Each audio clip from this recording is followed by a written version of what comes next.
গোডাউনের মধ্যে 3 বছরের মাল জমা করা আছে বলে সুবহানাল্লাহ। আরো 3 বছর খাইতে পারবো এইরকম মাল কি আছে, মজুদ আছে। কোনো টেনশন করো না, চিন্তা করো না, আল্লাহ দিছে, আল্লাহ নিছে। আল্লাহর উপর আবার কোনো অভিযোগ নেই, অসন্তুষ্ট নেই, আমি আল্লাহর উপর খুশি বলে সুবহানাল্লাহ।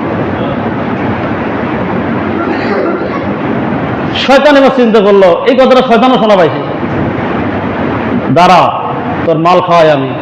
শয়তান এবার একত্রিত ওই এলাকার সমস্ত গোডাউনে আগুন লাগাই দিছে, আগুন লাগিয়ে দিছে, দিয়া গোডাউনের সব মাল, মজুদ মাল পুরো শেষ। সবাই আছে বলতে, হুজুর এই অবস্থা।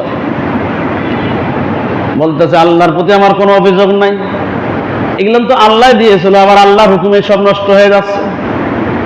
আমি বুঝতে পেরেছি আমার উপর সব পরীক্ষা চলছে, তোমরা ঘাবড়াইও না, আল্লাহ সব ব্যবস্থা করবে।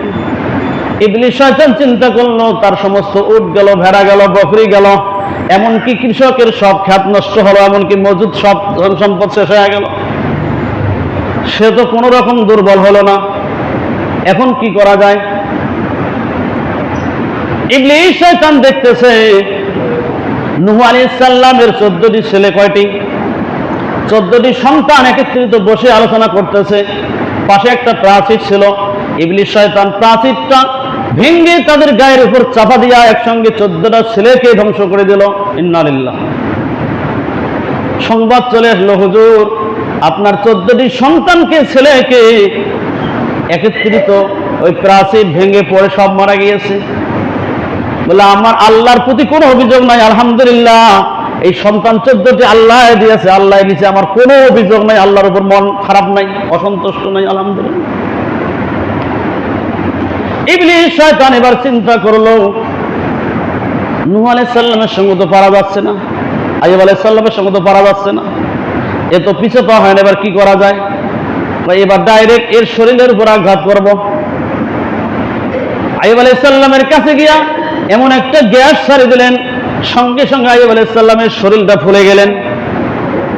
শরীরটা ফুলে গিয়ে শরীরটা মোটা হওয়া শুরু হয়ে গেল, আর এই যে ফসকা ফসকা ঘা বাইর হওয়া শুরু হয়ে গেল, গোটা গোটা গোটা শরীরে ঘা বাইর হওয়া শুরু হয়ে গেল। এরপরে ওই ঘাগুলা থেকে পুঁজ বাইর হওয়া শুরু হয়ে গেল, দুর্গন্ধ বাহির হওয়া শুরু হয়ে গেল। ঘা হলো, পুঁজ হলো, দুর্গন্ধ শুরু হয়ে গেল। এবার এই দুর্গন্ধর কারণে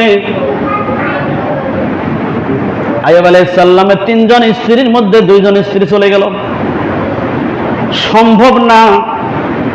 কয়েকদিন আগে আমরা বাদশার স্ত্রী ছিলাম, রানী ছিলাম, একজন নবীর স্ত্রী ছিলাম, রানী ছিলাম, আর এখন সেই তো ঘায়েতে পচে গিয়েছে, তার কাছে আর থাকা যায় না, গন্ধ সহ্য করতে পারি না। 2 জন স্ত্রী চলে গেল, 1 জন স্ত্রী থাকলো। এই জন্য আইয়ুব আলাইহিস সালাম থেকে শুরু করে আজ পর্যন্ত সমস্ত যুবকদেরকে আমি বলি, এই যুবকরা তোমরা যখন বিবাহ শাদী করবা, ধন সম্পদ দেখবে না, ডিমান্ড দেখবে না, 3 তলা বাড়ি দেখবে না, 7 তলা বাড়ি দেখবে না, তোমরা শুধু দেখবা বংশ, দিন। যেই মেয়েটাকে বিবাহ করবা সেই মেয়েটার ভেতর দিন আছে কিনা, ধর্ম আছে কিনা, ভালো বংশের মেয়ে কিনা। ভালো বংশের মেয়ে হলে সে তোমার দুনিয়াতে তোমার সুখের সাথী থাকবে, দুঃখের সাথী থাকবে, মরণের সাথী থাকবে, জীবনের সাথী থাকবে।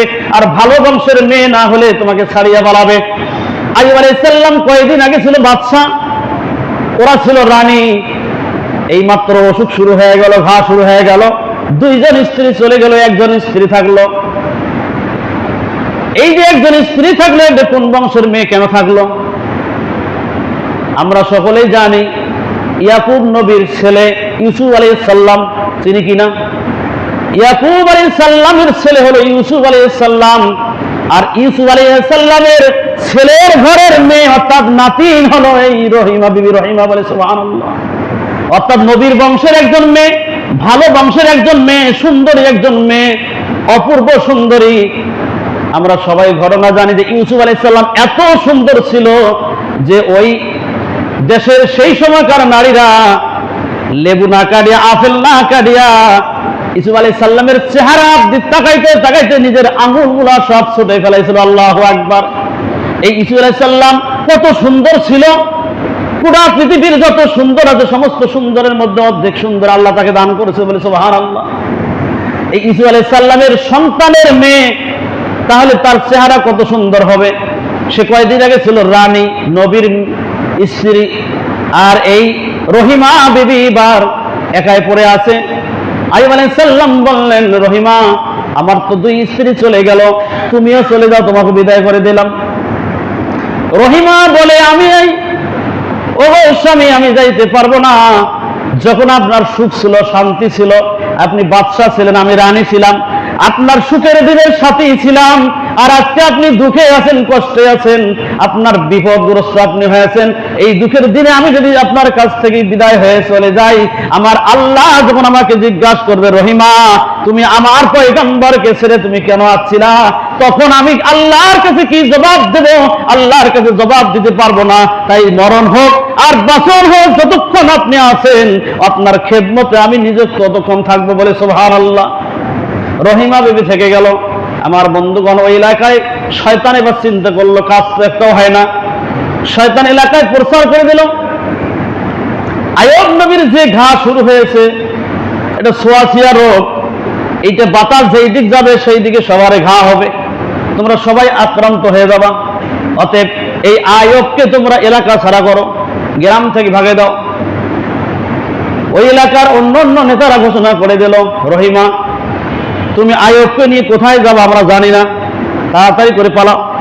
যদি আইয়ুবকে তুমি এলাকা না ছাড়াও, তাহলে আইয়ুবকে, তোমার স্বামীকে জীবন্ত কবর দিয়ে দেব, আর তোমার উপর হামলা শুরু করব, তোমার ইজ্জতের উপর, সম্মানের উপর, শরীরের উপর আঘাত শুরু হবে, হামলা শুরু হবে, নাউজুবিল্লাহ। এরপরে মেয়ে মানুষ কি করবে? কয়েকদিন আগে ছিল রানী, একজন মেয়ে মানুষ একজন পুরুষ মানুষকে কিভাবে ঘাড়ে করে একাই নিয়ে যায়, বহুত কষ্টের ব্যাপার। এরপরে রাত্রে বেলা একটা চাদর পেঁচাইয়া বিবি রহিমা রানী হইয়া আইয়ুব আলাইহিস সালামকে, বাদশাকে, এই ঘাযুক্ত, পচাযুক্ত, গন্ধযুক্ত স্বামীকে চাদর দিয়ে পেঁচাইয়া ঘাড়ে করে লইয়া রাতের অন্ধকারে নিজের এলাকা ছেড়ে অন্য একটা এলাকায় চলে গেল। সেখানে যাওয়ার পর তারা যারা বুঝতে পারলো, তারা ওই এলাকায় রাখতে দিল না, যে এই এলাকায় থাকা যাবে না। নিজের এলাকায় থাকতে পারলো না, প্রতিবেশী এলাকায় থাকতে পারলো না। এরপরে রহিমা তার স্বামীকে, আইয়ুব আলাইহিস সালামকে নিয়ে জঙ্গলের মধ্যে